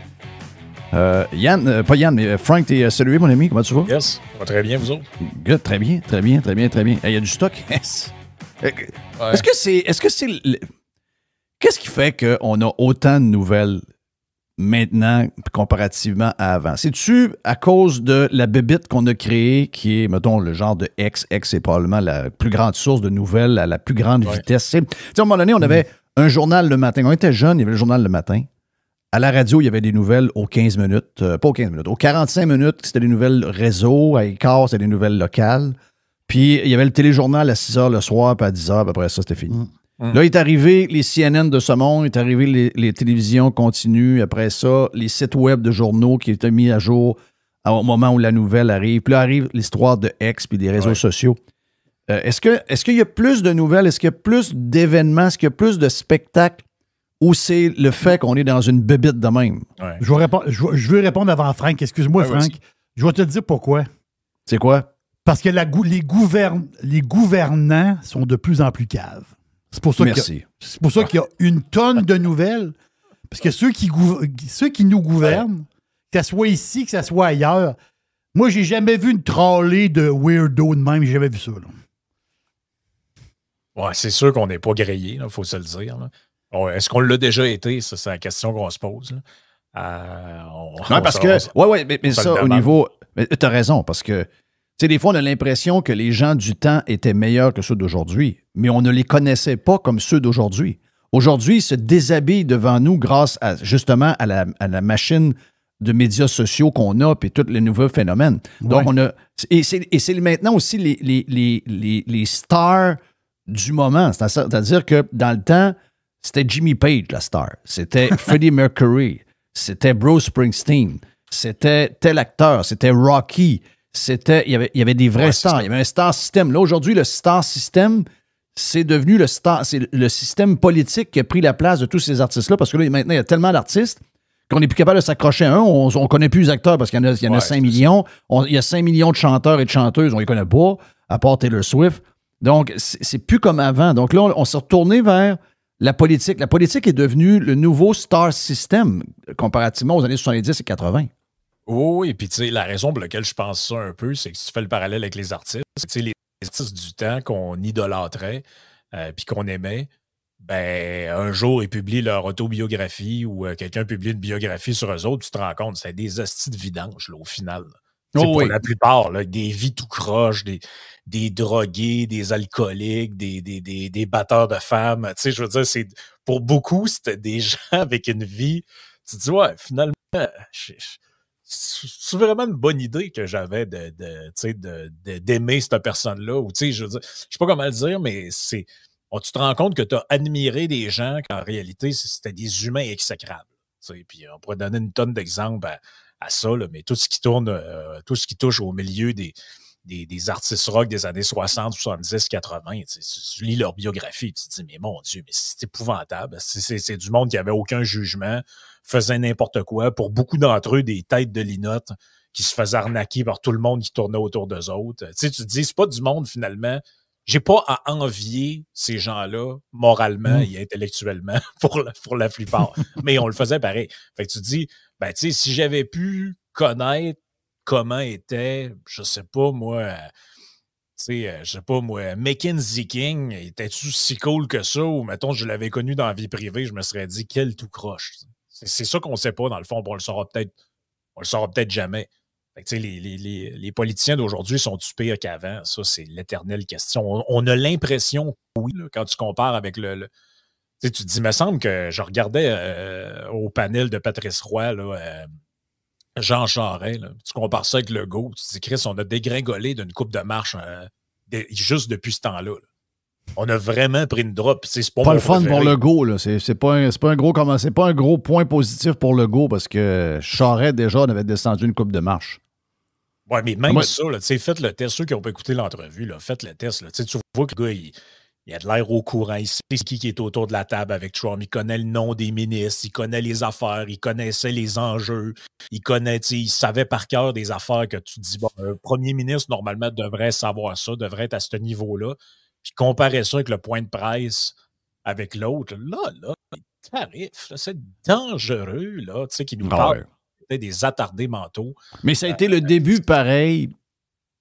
Charest était le début des politiciens qui ont peur des médias et des groupes de pression puis qui ont écrasé. Lui, c'est le symbole. C'est lui le début. Probablement beaucoup plus, t'as raison, là, beaucoup plus talentueux. Quoique c'est un gars frustré. C'est un gars qui voulait être premier ministre du Canada puis qui a fini premier ministre d'une petite province. Puis ça, il l'a jamais vraiment digéré. Mais c'est un gars qui a manqué de courage. Avec le talent qu'il avait puis le plan qu'il avait, deux plans qu'il a moffés. Là. La régénérie de l'État et le plan Nord. Oui. Le plan Nord, aujourd'hui, là, ça nous, on a peut-être, comparativement à mettre de l'argent dans des calices de patentes de batterie, là, on aurait été beaucoup plus responsable de faire ça. Mais ça aussi, il n'a pas livré vraiment. T'sais, ils ont fait des grosses conférences avec des PDF et des patentes, des arbres de Noël pour impressionner tout le monde, la galerie. Mais finalement, ça n'a pas abouti nulle part, cette affaire-là. Donc, c'est un underachiever. Mais c'est vrai que quand tu l'écoutes puis tu compares aux gangs de... Tu sais, c'est parce que Legault, c'est un des plus mauvais, là. Tu sais, Legault, c'est épouvantable, là. Si tu l'entends parler... Ce gouvernement-là, je te dirais quasiment de A à Z, tu te dis, mais comment on a pu donner 90 députés à ce gouvernement de poids plume-là? C'est épouvantable. Tu sais. Ils désignent des projets de loi sur des coins de table. Tu te dis, tu sais, je ne sais pas si vous avez vu l'intervention de Stéphane Bédard là, sur la loi que Dubé a déposée. Bédard, l'ancien du PQ, c'est le fils de Marc-André Bédard, ça? C'est le fils de Marc-André, ça. C'est le fils de Marc-André Bédard, c'est ça. Ben lui, ça a pris 5 minutes, ça y a pris 5 secondes. Il dit, écoutez, ça va être contestant en cause, cette affaire-là. Là. C'est illégal, ils n'ont pas pensé à rien de leur affaire. Tu dis, non, mais le gouvernement a des ressources à n'en plus finir, ils ont des juristes, ils ont accès à tout le monde. Ils peuvent pas être totons à ce point-là, dans le sens qu'ils ont une équipe jurée. Yann vient d'arriver, il fait signe que oui, mais moi, t'es là, Yann. En passant, t'es connecté. Yann est connecté. Ça l'enregistre. Oui. Oui. Ouais, c'est ça, avant que tu dises des affaires qu'il ne faut pas. Mais c'est avant que laisser Yann commenter là-dessus aussi, là, mais moi, j'ai de la misère à croire que des gens peuvent être totons à ce point-là. Pas moi. Non, moi non plus. J'ai plus de misère avec ça. Là. Non, mais je le sais qu'ils sont pas wise. Hey, Chris, regarde le nombre de monde qui a applaudi cette décision-là. Là. Excuse-moi, le Québec mérite de faire faillite. Le Québec mérite d'être ramassé pour une scène.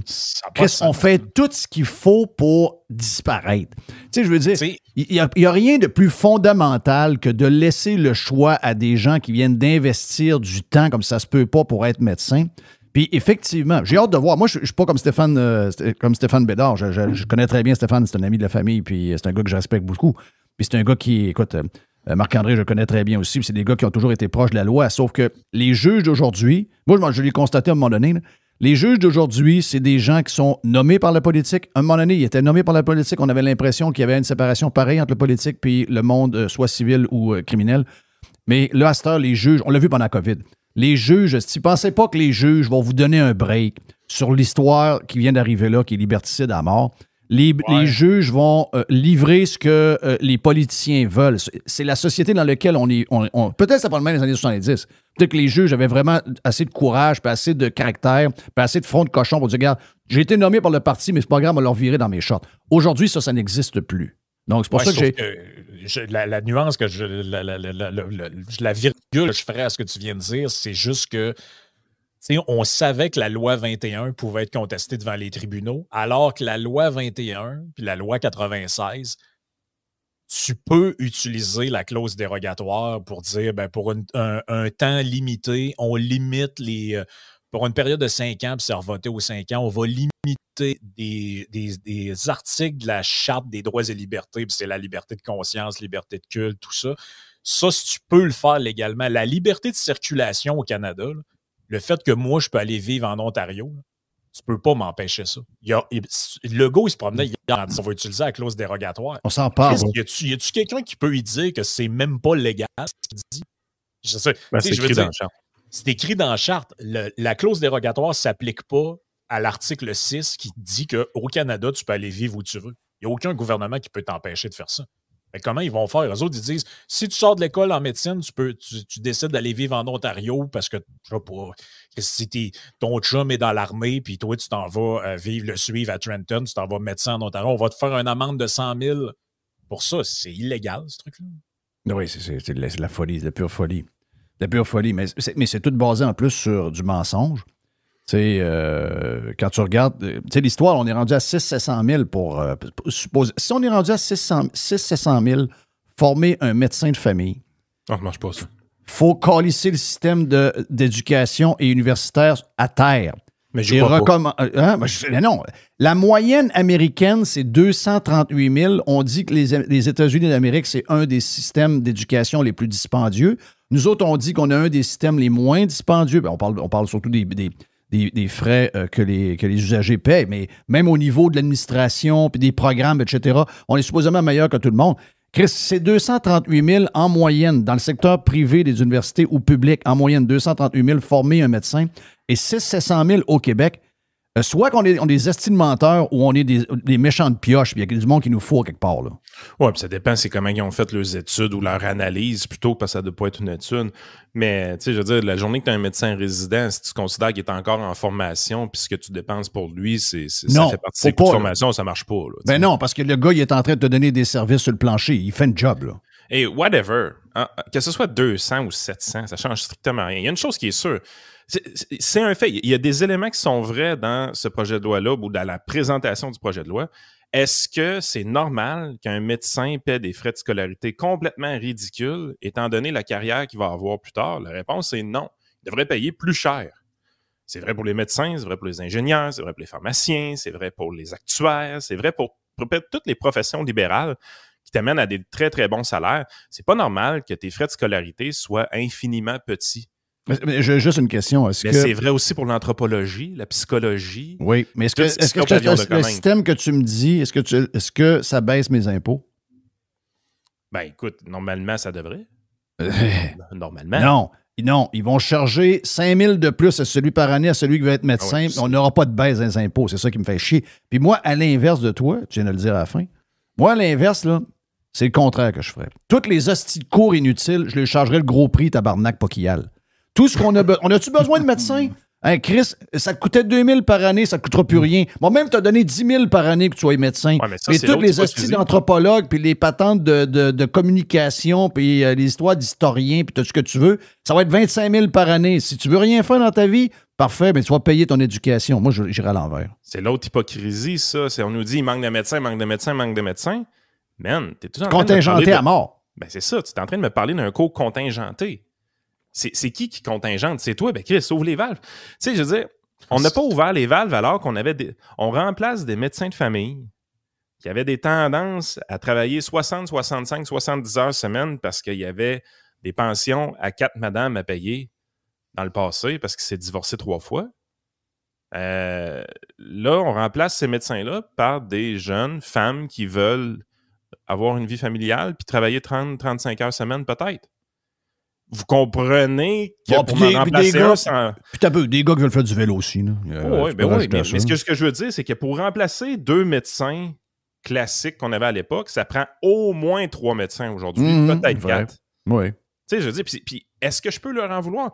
Écoute, tu gagnes 250 000 par année, le gouvernement commence à te taxer comme un cochon avec ses taxes à 53 %. Tu n'as absolument aucun incitatif à gagner plus que 250 000 par année. À ce moment-là, est-ce que c'est normal que les gens qui font partie de ce système-là se disent, moi, d'un coup, j'ai fait mon 250, je me dire, ben franchement, le reste, je m'en sac un peu. Oui, ben, je suis d'accord avec ça. Oui.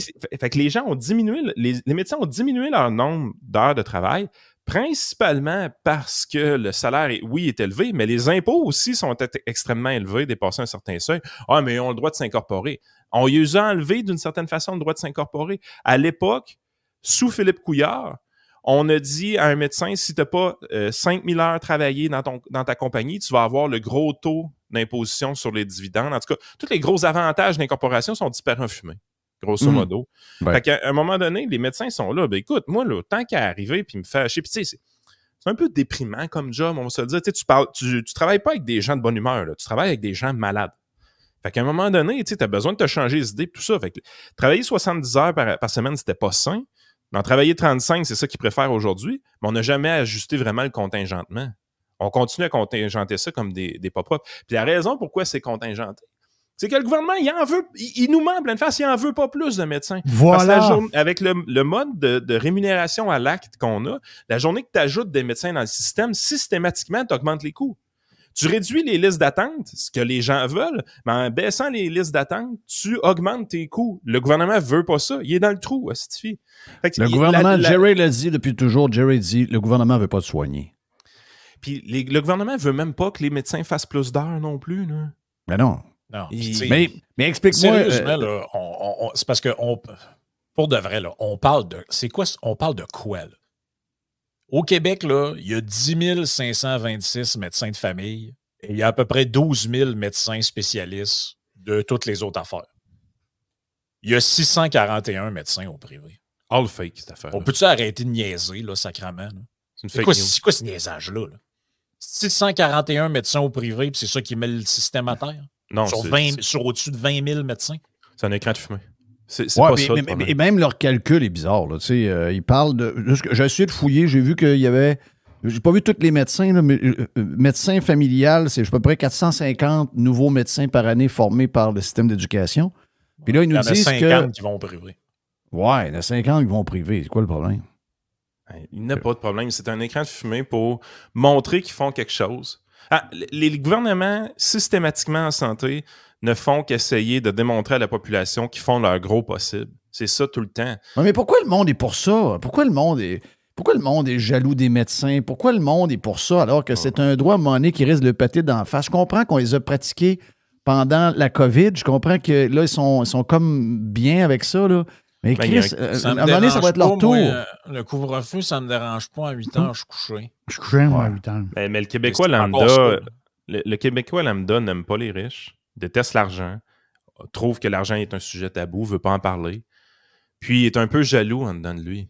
On a toujours été fondamentalement jaloux, mais pas toute la population, une partie de la population.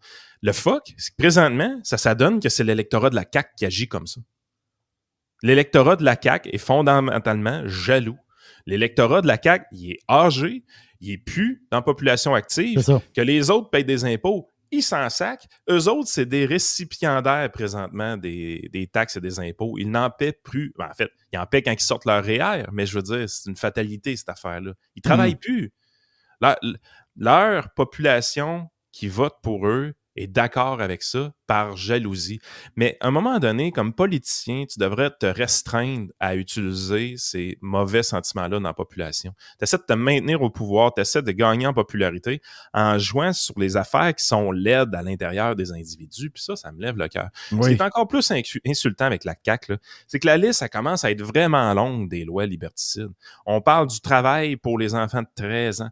On parle de la loi 96. On parle de la loi sur les expropriations. On parle de la loi pour les médecins. C'est une flopée infinie d'interdictions, une par-dessus l'autre. Mais ce qui est insultant, c'est que cette CAQ-là a gagné en popularité de 2012 à 2018 en séduisant une population qui était pour la liberté individuelle. Parce qu'avec la mort de l'ADQ, avec l'émergence de la CAQ, le fait que le réseau Liberté Québec disparaissait, tout ce qu'on a construit depuis le début des années 90, à droite du centre, Jeff, là, ce que toi t'as contribué, évidemment, ce que Joanne Marcotte a contribué, ce que l'Institut économique de Montréal a contribué, ce que la gang de Pierre Lemieux, Éric Duhaime, puis toute la gang de libertariens qui se réunissaient dans un appartement à Montréal ont réussi à construire en 30 ans. Ces hosties-là sont venus prendre cette population-là, ce 15%, ce 17% de population-là qui espère avoir plus de liberté au Québec, sont venus les séduire, sont venus chercher leur vote, ils ont initié leur vague dans la région de Québec, puis éventuellement, ils ont réussi à prendre le gouvernement d'abord et avant tout grâce à cette population-là qui adore la liberté, puis ils nous font ça, ces hosties-là. Moi, ça me fait capoter. C'est de l'usurpation d'identité, ce qu'ils ont fait. Ouais. Ils nous ont présenté quelque chose qu'ils ne sont pas. Et ils ont pris les votes que les gens, ça a pris 30 ans à construire. Des gens qui aiment la liberté au Québec. Explique-moi pourquoi on n'est pas nombreux. Pourquoi sur, si mettons, je vois sur les réseaux sociaux, je vois sur Facebook, je vois rien. Je vois sur X un peu toujours les mêmes. Toi, Joanne Marcotte, toujours les mêmes. J'ai vu Jim ce matin qui s'occupe de faire les films pour Eric. Toujours les mêmes ou à peu près. On est très, très, très peu nombreux. La majorité applaudissent. La gauche applaudit. C'est quoi le problème de la gauche avec les calices de choix individuels et la liberté? On va-tu finir par comprendre qu'est-ce qu'ils ont dans la tête? Moi, je pensais que les plus grands défenseurs de la liberté dans une société, c'était justement les gens de gauche. Parce que, pour tout ce qu'ils représentent, c'est incroyable comment ces gens-là veulent enlever à tous les jours des droits à quelqu'un. C'est fucking crazy. Ouais. Ça me lève le cœur. Eux autres, la liberté, c'est important, mais juste chez le voisin. T'sais, aux États-Unis, c'est bien important de conserver la liberté des gens puis de faire attention à ce qu'il n'y ait pas quelqu'un qui abuserait du pouvoir. Oh, mais Chris, ils parlent de l'avortement à tour de bras. Il faut qu'ils gardent leur choix, leurs droits, etc. Ben, Chris, tu te vires de bord puis t'applaudis quand quelqu'un perd un droit, mais tu t'es inquiète pour celui de la femme style au Missouri, je vois le vert. Non, c'est exactement ça mon point. C'est soit de l'hypocrisie, soit de l'imbécilité. Mais... Je t'en vais le deuxième. Non, c'est pire que ça. C'est des estimes méchants. C'est du monde méchant. Oui, c'est du monde méchant. Puis il y a tout un dogme qu'on a créé que l'État est bon au Québec. Tout l'étatisme vient du fait, la Révolution tranquille, ça a été bon pour le Québec, ça nous a permis de nous sortir de la misère, tout ça. Tu sais, quand Vincent Gelozo publie son livre là, sur la Révolution tranquille, pour montrer que tout ça, c'est un mythe, que l'émergence du Québec a commencé bien avant 1960, bien avant l'État-providence, puis quand, au contraire, l'État-providence est venu ralentir l'émergence des Québécois dans la population canadienne, tu réalises assez rapidement, tu dis « Wow, on se fait compter des affaires incroyables dans notre système d'éducation, dans nos médias, nos politicos qui ont une nostalgie du passé tout simplement incroyable. Hey, René Lévesque était donc ben bon, puis Jean Lesage, c'est un dieu, puis en way go. » À un moment donné, tu es là, tu dis « Tant que ce dogme-là, on n'est pas capable de le percer, on est juste... On est pogné dans notre plafond de verre qui est autour entre 15 et 20%. Mais ça reste que, Jeff, par rapport aux années 90, il n'existait pas ce 15%-là de gens qui aimaient la liberté. Il était 15 dans un appartement à Montréal. On a fait des pas de géants, mais à cause de la CAQ, ça fait 6 ans qu'on stagne.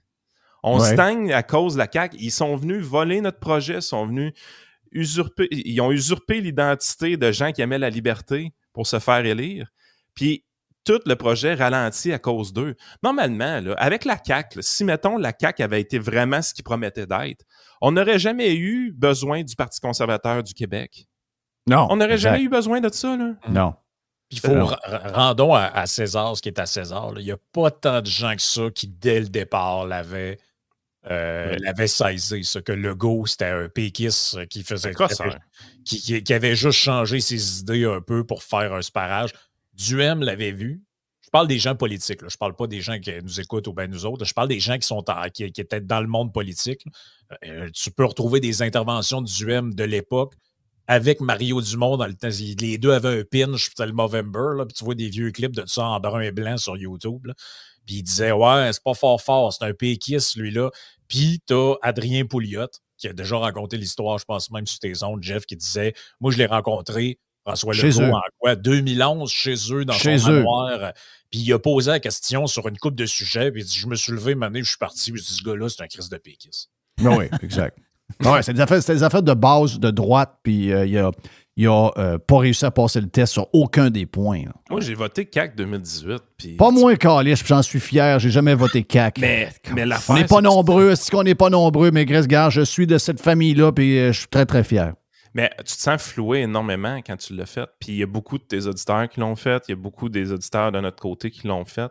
Puis la raison pourquoi tu te sens floué, c'est que tu sais, moi, j'avais des gens que je connaissais à l'intérieur de la CAQ, puis je savais que ces gens-là aimaient la liberté, ou du moins, je pensais qu'ils aimaient la liberté.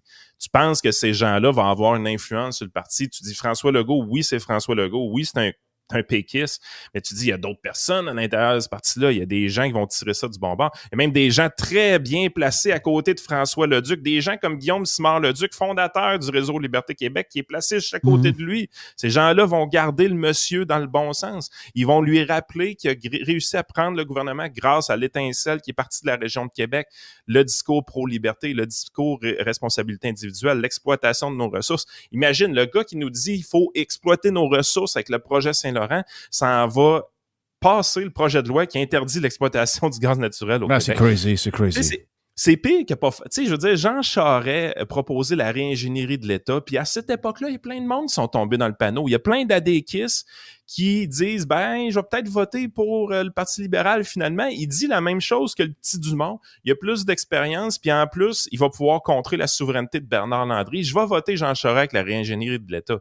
On peut reprocher beaucoup de choses à Jean Charest, notamment de ne pas avoir fait ce qu'il a dit qu'il allait faire. Mais on ne peut pas lui reprocher d'avoir fait exactement le contraire de ce qu'il disait. Le fuck avec François Legault, c'est qu'il fait systématiquement le contraire de ce pourquoi il a été élu en 2018. De toute l'histoire de la politique, c'est le plus bullshitter, le plus menteur qu'on a jamais vu. La vidéo de cette semaine qui a circulé là, quand il parle au Saguenay de l'histoire du... Je comprends là, qu'il parle de quasiment posséder une compagnie de pétrole. Là, pétrole qu'on n'a pas, là, mais on pourrait même le même discours sur le gaz qu'il y a eu aussi. Là. Chris, puis tu réécoutes ça, tu dis, c'est qui ce gars-là? C'est qui ce gars-là? Il est où ce gars-là? Il est Chris... ce gars-là, il vous a fourré. Il a dit les mots qu'il fallait parce qu'il savait qu'il y a une gang, entre autres, parce que ça lève toujours de la région de Québec, un parti politique. Il fallait s'occuper de la gang de Québec pour une fois que la gang de Québec embarque, après ça, on est capable d'aller à l'étape numéro 2, d'embarquer tout le monde. C'est ça qui est arrivé. Chris, c'est de la bullshit, le gars nous a fourré bord en bord. Voilà pour Yann et Frank, version gratis pour les cheap. Vous êtes salués, les amis, on vous adore.